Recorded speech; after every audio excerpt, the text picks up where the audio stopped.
the emus. They're hard to film because as soon as you get close to them, they run away. There's a few there on the road anyway.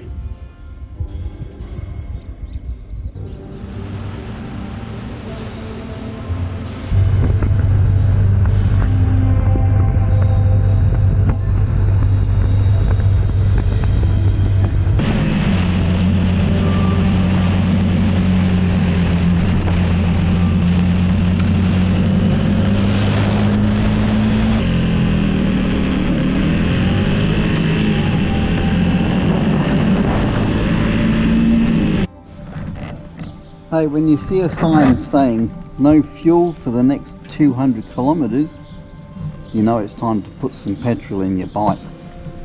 Anyway, I'm still on the way to Broken Hill. I'll catch you later.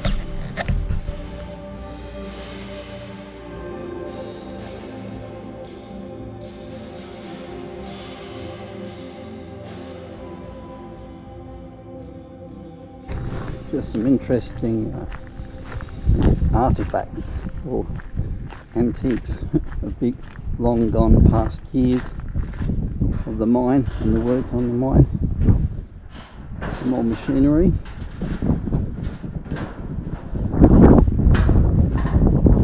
And there's a strange building up here which I saw from the ground before.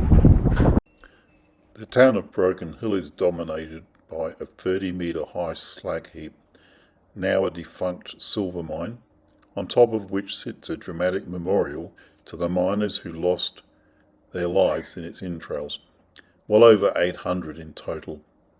The settlement, deep in the outback and over 1,100 kilometres west of Sydney and just over 800 kilometres north of Melbourne, became a prosperous boom town following the discovery of silver deposits in the early 1800s. Mining operations started 140 years ago in 1883 and continued well into the 1990s.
So this is the Palace Hotel. It's very famous and very expensive.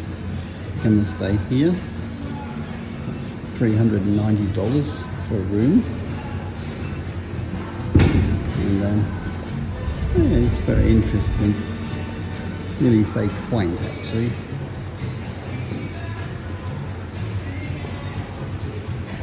These old pubs were the life of the towns many years ago. Look up there.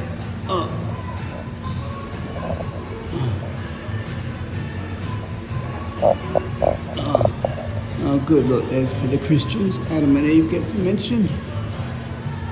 It's quite interesting, the paintings on the walls.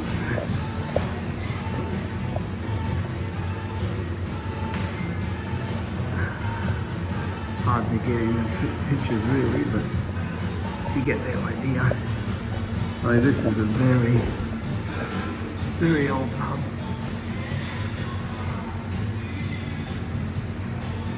It's incredible really inside.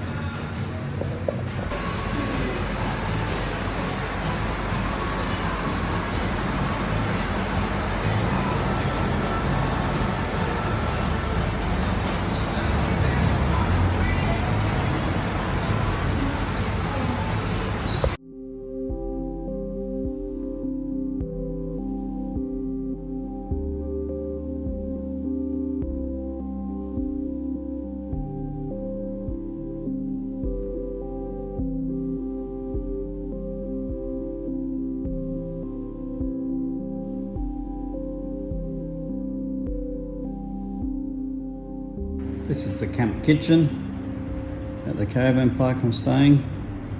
Nice to have a fridge, even got some ice cubes and a bit of a kitchen. Place to wash up and clean up. Microwaves, toasters, barbecues, quite nice. And what? I'm eating chicken Kiev tonight as my tea. Living it up in luxury. Woohoo! And when you're sleeping out in a tent, you hear every noise that happens in the night time. And these two male roos, they decided to have a bit of a fight over who was the strongest and the best of the group to look after all the ladies. So they were making a bit of noise, carrying on in the night. The video's a bit bad because it's so dark, but it's the best I could do, and I thought it was quite interesting to see these two old kangaroos having a bit of a barney.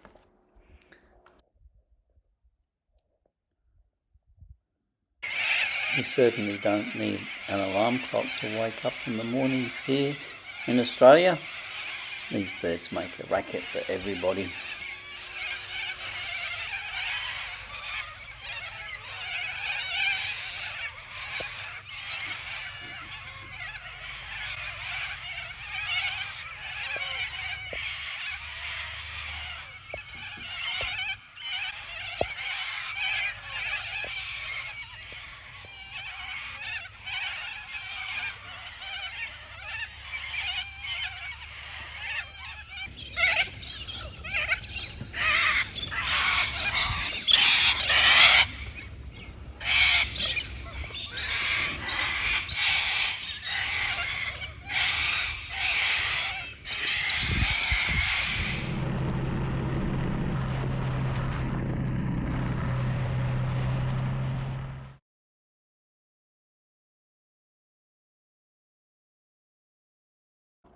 Cobar was just a stopover for the night, and it was not a really interesting place. But I did go to the petrol station next door, and the guy cooked me up a beautiful bacon and eggs for my tea, and then I settled in for the night. The only problem was that there was a lot of cattle trucks parked up, and you could hear the poor cows mooing, being crated up in their trucks all night long. Felt a bit sorry for them, and kept me awake at times.